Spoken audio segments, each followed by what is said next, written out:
بچے ہیں ان کو دعائیں یاد کرواؤ، صبح کی دعا، شام کی دعا، نمازوں کے طریقے بتاؤ، ان کے لباس اسلامی بناؤ، ان کی حجامتیں اسلامی بناؤ، ان کو مومن بناؤ، غیرت مند بناؤ، ایوبی پیدا ہو، مجاہد پیدا ہو، اسلام کے ہیرو بنے، کافروں سے نفرتیں کریں۔ ان کو ماما پاپا ٹاٹا عیسائیوں کی گندی تعلیم سکھلا کے کیا بنا دیا تم نے؟ اگر ہماری عورتیں اپنے اندر احساس پیدا کر لیں، ہماری عورتیں، مسلمانوں کی عورتیں اگر ایمان پر کھڑی ہو جائیں، 95% کفر کی تہذیب کو ختم کر سکتی ہیں۔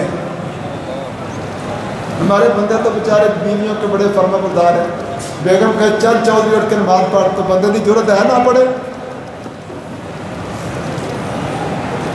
اللہ کے نبی نے دعا دی ہے، اللہ اس دلہن پر رحمت کرے جو تہجد کے لیے اٹھے اور اپنے خامد کو بھی اٹھائے، اگر وہ نہیں اٹھتا تو پانی کے چھینٹے مارے اس کے منہ پر۔ عورتیں گھروں کا ماحول اسلامی بنا سکتی ہیں، بیٹوں بیٹیوں کو اسلام کی جیتی جاگتی زندہ تصویر بنا سکتی ہیں، سنتوں کے رنگ پہنا سکتی ہیں، کفر کی تہذیب کو ختم کر سکتی ہیں۔ ہم غیور مومن مسلمان اپنی حجامتوں سے، لباسوں سے سنتوں کو زندہ کر سکتے ہیں۔ بھائیو، ہمیں اپنی کوتاہیاں دور کر کے اپنے ایمان کو مضبوط کرنا ہے۔ یہ جو حالات بنے ہوئے نا پاکستان کے، یہ آخری بات کرنے لگے، یہ جو پاکستان کے حالات بنے ہوئے ہیں نا، غربت ہے، مہنگائی ہے، پریشانی ہے، پتہ کیوں بنے ہیں؟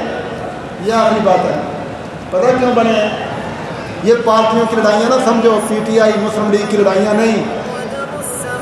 اگر آج کے حالات کو سمجھ رہے ہیں تو آج سے 35-40 سال پیچھے جاؤ، تمہیں سمجھ آئے گی یہ حالات کیوں بنے ہیں۔ 40 سال پیچھے جاؤ تو دنیا میں کفر کی 2 طاقتیں تھیں، روس اور صلیبی امریکہ، یورپ، کفر کی 2 طاقتیں تھیں، اور ان دونوں کی باتیں کیا ہوتی تھیں؟ ورلڈ آرڈر، دنیا پر ہم اپنے نظام چلائیں گے۔ روسی کہتے تھے ورلڈ آرڈر ہمارا ہوگا، عیسائی کہتے تھے ورلڈ آرڈر ہمارا، یہ دنیا کو اپنے نظاموں کے تحت لانے کی باتیں کرتے تھے۔ روس نکلا دنیا پر قبضہ کرنے کے لیے، اتنا نفرت تھی اس کو اسلام سے کہ جب اس نے یہ وقت ایشیائی ریاستوں پر قبضہ کیا، امام بخاری کا ملک، امام مسلم کا ملک، محدثین کے ملک، ان پر قبضے کیے، مسجدیں گرائی، مدرسے گرائے، قرآن پر پابندیاں لگائیں، علماء کو پھانسیاں دی، تو روس نے یہ لفظ بولے تھے کہ مسلمانوں کے رب کو ہم نے بوٹ کی ٹھوکر مار کے نکال دیا ہے۔ معاذ اللہ، آپ تصور کریں کتنی نفرت تھی ان کے دلوں میں اسلام سے۔ وہ دندناتا ہوا آیا، گرم پانیوں کے ذریعے پوری دنیا پر قبضہ کروں گا۔ یہ پاکستان تھا جس نے افغانستان کے اندر اس کو تباہ و برباد کیا۔ افغانیوں کے ساتھ مل کر، دنیا بھر کے مجاہدین کے ساتھ مل کر، دنیا کے آدھی دنیا پر قابض کفر کو توڑنے والا پاکستان۔ اس کے بعد یہ صلیبی آئے، انہوں نے کہا ہمارے مقابلے پر تو اب ہے ہی کوئی نہیں، پاکستان کو کچل دیں گے، افغانستان کو کچل دیں گے، مجاہدین کو کچل دیں گے، پھر ورلڈ پہ آرڈر ہمارے ہوں گے۔ اور یہ اتنے متکبر مغرور تھے، اگر آپ کو یاد ہو ان کی باتیں لکھی ہوئی ہیں، انہوں نے کہا بیت اللہ کو بم مار کر اڑا دیں گے، کوئی داڑھی نہیں رہے گی، کوئی پردہ نہیں رہے گا، ہماری تہذیب، ہمارا کلچر، نیو ورلڈ آرڈر، دنیا پر شریف کی حکمرانی ہوگی۔ باتیں یاد ہے؟ پوری دنیا کی صلیبی قوت لے کے یہ دنیا پر قبضہ کرنے کے لیے آئے۔ ان کا دماغ بھی پھاڑا ہے تو پاکستان نے پھاڑا ہے۔ پاکستان پوری کفر کی دنیا کو مارنے والا ہے۔ آپ نے دیکھا نا اپنی زندگی میں، آپ وہ میدانوں کے ذلیل، میدانوں کے بھگوڑے، مجاہدین سے مارے کھانے والے، فدائیوں کے سامنے بھیڑ بکریوں کی طرح ذبح ہونے والے بغیرت ایک نئے روپ میں آئے ہیں کہ پاکستان کو صدا دو۔ پاکستانیوں نے بیٹے دیے جہاد کو، چندے دیے جہاد کو، افغانستان کے اندر ہمیں مارا ہے، ہماری قوت کو توڑا ہے، پاکستان کے خلاف اپنے بقاؤ مال کو استعمال کر کے ایجنٹوں کے ذریعے مصنوعی مہنگائی پاکستان کو کمزور کرنا چاہتے ہیں، پاکستان کے مجاہدین کو، مجاہدین کو، ماں باپ کو، مسلمانوں کو روتا ہوا دیکھنا چاہتے ہیں کہ یہ روئیں، یہ لڑیں، آٹے لیے لائنوں میں بنے خودکشیاں کریں اور ہم ہنسیں کہ ہم نے ان کو ذلیل کیا، یہ بڑے مجاہد بنے پھرتے تھے، اب پاکستان پر یہ حالات مسلط کر کے وہ ذلیل کرنا چاہتے ہیں۔ یہ ہے مسئلہ، یہ پی ٹی آئی کا مسئلہ نہیں۔ ان کے لیے دعا کرو اللہ ان کو ہدایت دے۔ یہ مسلم لیگ بکاؤ مال چند ٹکوں کے لالچ میں لا الہ الا اللہ کے پاکستان کے ساتھ یہ کیا کر رہے ہیں، اللہ ان کو ہدایت دے۔ یہ ہمارے کرمے کے بھائی ہیں، ان کی ہدایت کی دعا کرو۔ سوچ اپنی بڑی رکھو، یہ اسلام اور کفر کا مسئلہ ہے۔ ایک جماعت ایسی ہے جس کو اللہ نے یہ سمجھ دی ہے، وہ پارٹی بازی کی بنیاد پر نہیں سوچتی، وہ ان حالات کو دیکھتی ہے جہاد کے حوالے سے، اسلام اور کفر کے حوالے سے۔ وہ سہریاں پکا کے کھلا رہے ہیں، افطاریاں کروا رہے ہیں، سستے بازار لگا رہے ہیں، سستے تنور لگا رہے ہیں، لوگوں کے گھروں میں راشن دے رہے ہیں، امت کو سنبھال رہے ہیں کہ ہم پاکستان کے مسلمانوں کو ذلیل نہیں ہونے دیں گے، مانگ مانگ کے زکاتیں لے لے کے غریبوں کی مدد، مسکینوں کی مدد، دنیا کفر کا مقابلہ کر رہے ہیں۔ یہ پاکستان تمہیں روتا ہوا نظر نہیں آئے گا، یہ غیرت مند مجاہدوں کا پاکستان انشاءاللہ مضبوط ہو کر کفر کے مقابلے پر کھڑا ہوگا۔ بھائیو اپنی سوچ ٹھیک کرو، زکاتیں دو، صدقات دو، سنبھالو اس وقت اپنے مسلمانوں کو حوصلے دے دے کر۔ ہم نے کفر کے مقابلے پر کھڑا کرنا ہے اس امت کو، لا الہ الا اللہ کی بنیاد پر اپنے بھائیوں کو کھڑا کر کے اسلام کو قوت دینا ہے، امت بنانا مسلمانوں کو۔ اور ہم نے محمد الرسول اللہ صلی اللہ علیہ وسلم کے لائے ہوئے دین کو دنیا پر غالب کرنا ہے، دنیا سے کفر کے نظام توڑنے ہیں انشاءاللہ۔